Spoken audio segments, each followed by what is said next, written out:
Hola mis queridos estudiantes de español y bienvenido a mi canal. Hello my lovely students and welcome back to my channel. In today's lesson we're going to have a look at Spanish grammar. So we're going to have a closer look at the 5 different categories that you as a Spanish learner must know. Whether you're a beginner, intermediate or advanced, you must know these 5 categories if you are of course serious about learning Spanish language. If you're new to my channel, don't forget to hit the subscribe button and the notification bell so that you don't miss your next Spanish lesson. As well,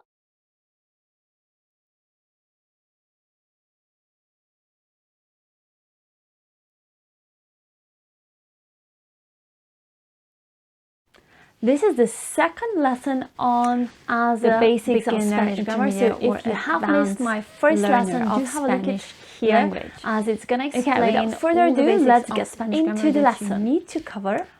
So the first category that we're going to have a look at is indefinite articles. So similarly to English language, Spanish language as well knows the concept of indefinite article. Just it is slightly different in Spanish language, a bit more complicated, let's say. There are 4 different words that can be used as indefinite article. And this depends on the gender and the number of noun that you are using in your sentence.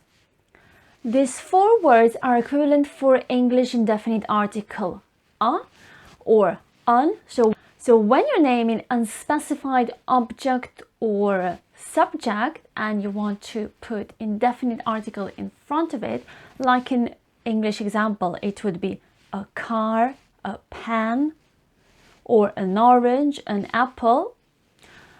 So in Spanish, you would need to put as well indefinite article in front of a noun, just that it depends on the gender and number of a noun, what article you have to use.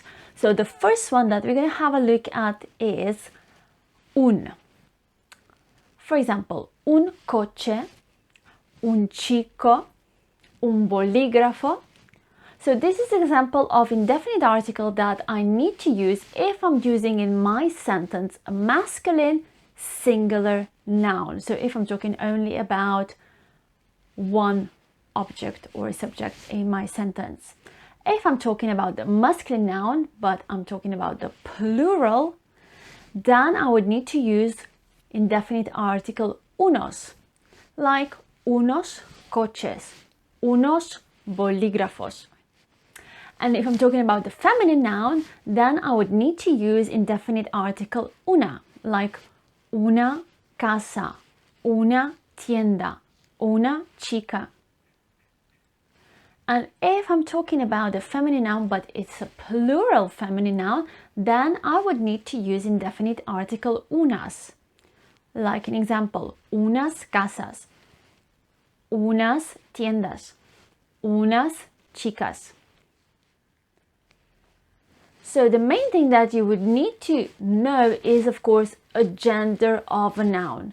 So you must know gender of a noun, and that way you can use a correct form of indefinite article. So if you have missed my first lesson, do have a look at here, as I do explain how do you kind of recognize if a noun is a masculine or a feminine.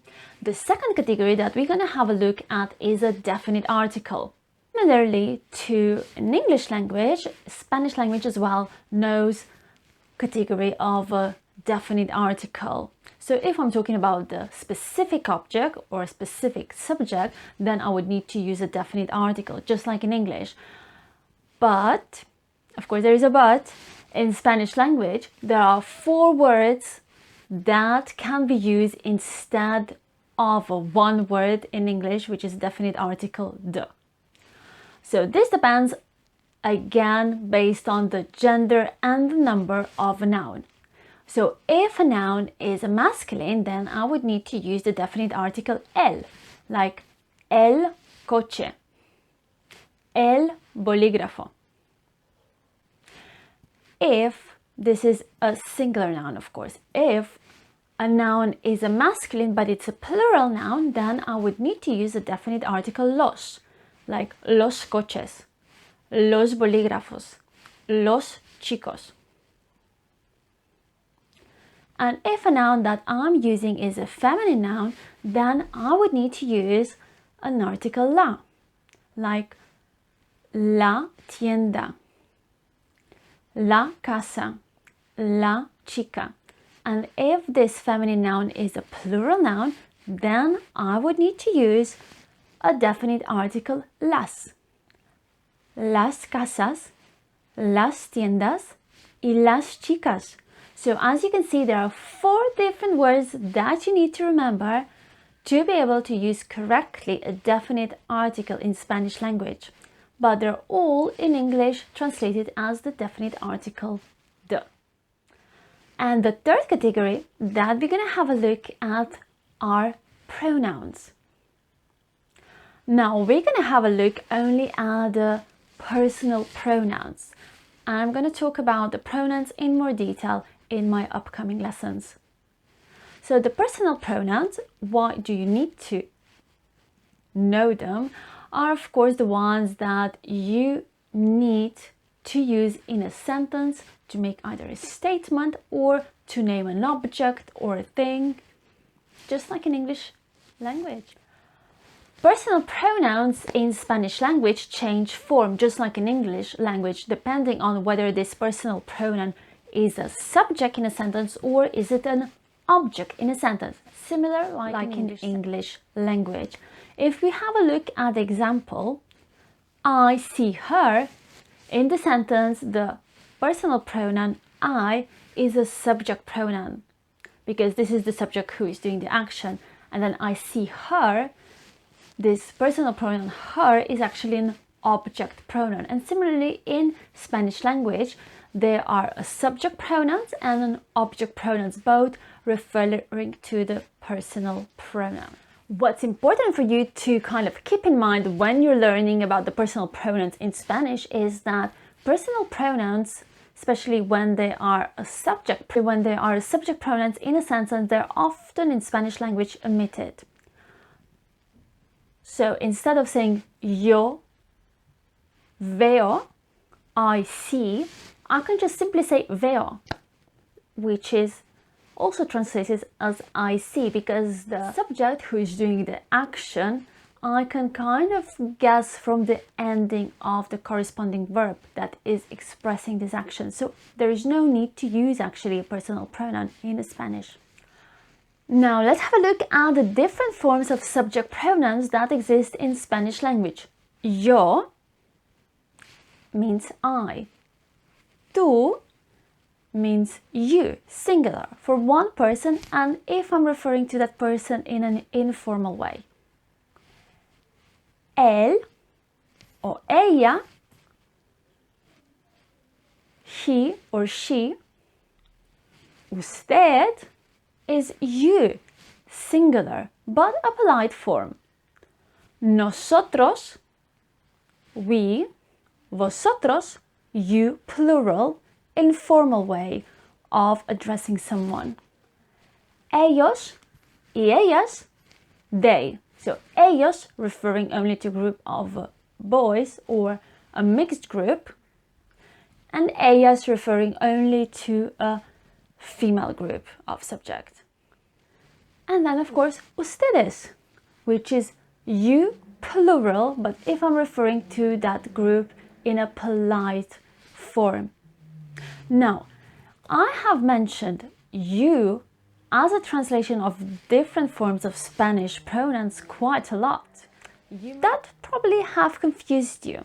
So we have tú, which means you, when I'm referring to one person in an informal way. Then I have usted, which is also translated as you, when it is used when I'm referring to one person in a formal way.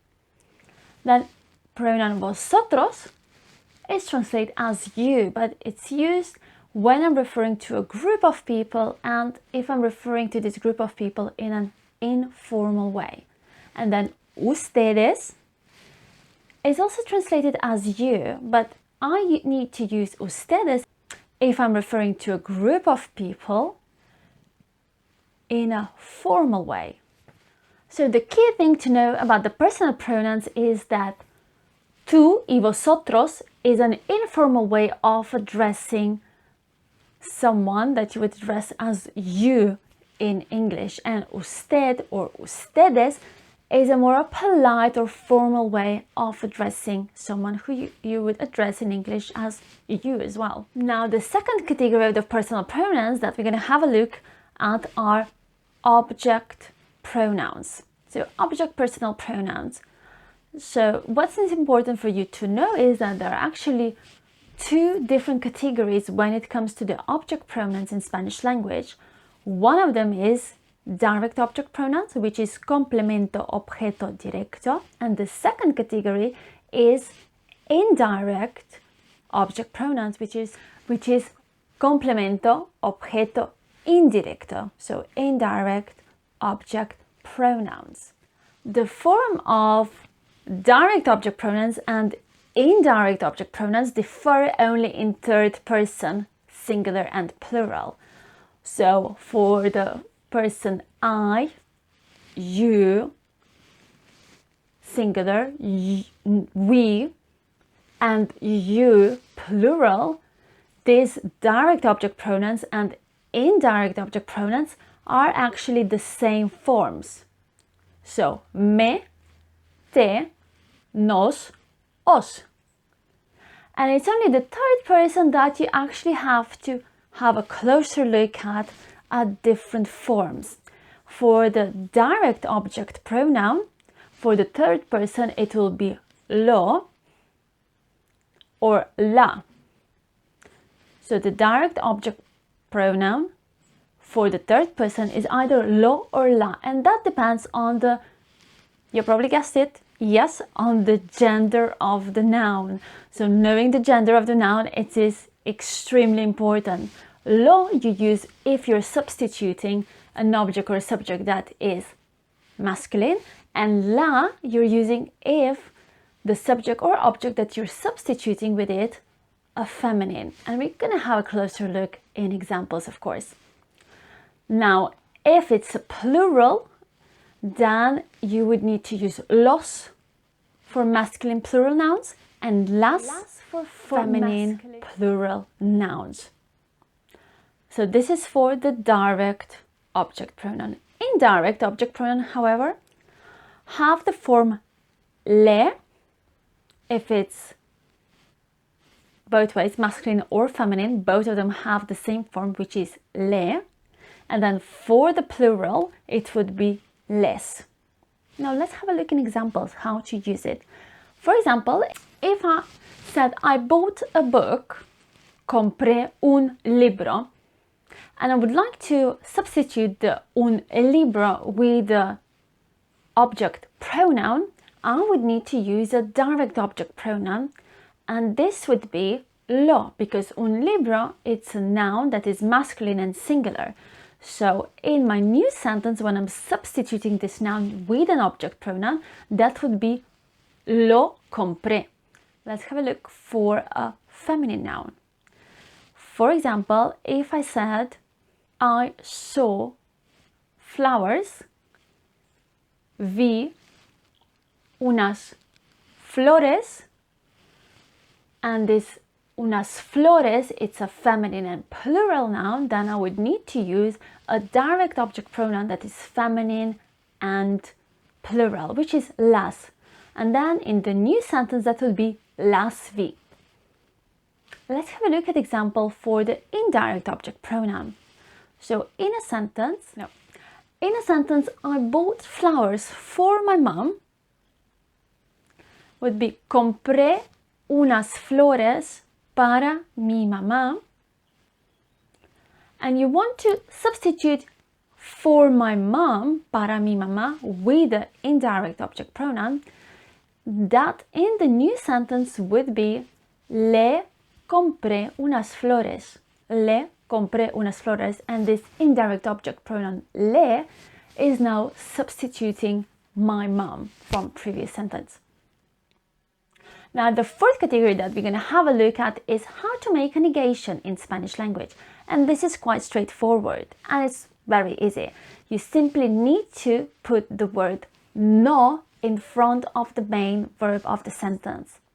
If you want to say I don't understand, you simply need to put the negation word no in front of the main verb, which is entiendo. And then altogether it will be no entiendo.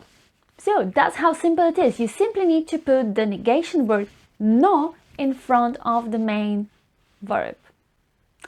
But, ojo, you need to remember that Spanish language uses double negation. So, for example, if I have nothing to declare, then you would need to use a sentence that has a double negation. I have nothing. No tengo nada para declarar. No tengo, I don't have, nada, nothing, para declarar, to declare. So you're using the verb, a negative form of the verb, tengo, which is no tengo, and on top of that, you're using a negative adverb, nada, nothing. And last but not least, the fifth category that we're going to have a look at is a word order. So the word order in Spanish language, when you are making a statement, is pretty much similar to the English language. Now it's very straightforward. First, you need to kind of use a subject, then you're using a verb, and then at the end you're using an object. But remember, when you're describing an object, the adjective needs to go after the noun that you're describing. If you're using a subject pronoun as a subject in your sentence, remember that often in Spanish language the subject pronouns are omitted because there is no need for them to be used in a sentence, as from the ending of the verb that you're using in your sentence, you can kind of guess and see who is actually the subject of this. So if we have a closer look at the examples, yo voy al parque, I go to the park, or voy al parque, I go to the park. In the first one, I used explicitly a personal pronoun, yo, but in the second one, I didn't. And it is the second sentence that is actually a more natural way of speaking for Spanish native speakers. So that they would say voy al parque instead of yo voy al parque. But both of these versions are correct. So either way, if you say yo voy al parque or voy al parque, both of these versions are correct. Okay guys, on this note, I'm going to finish our lesson about Spanish grammar. I hope you enjoyed it and that you have learned something new. Don't forget to hit that subscribe button and the notification bell so that you don't miss your next Spanish lesson. And of course, if you haven't seen my first lesson on Spanish grammar, don't forget to check it out here. Y hasta la próxima. Adiós. Hasta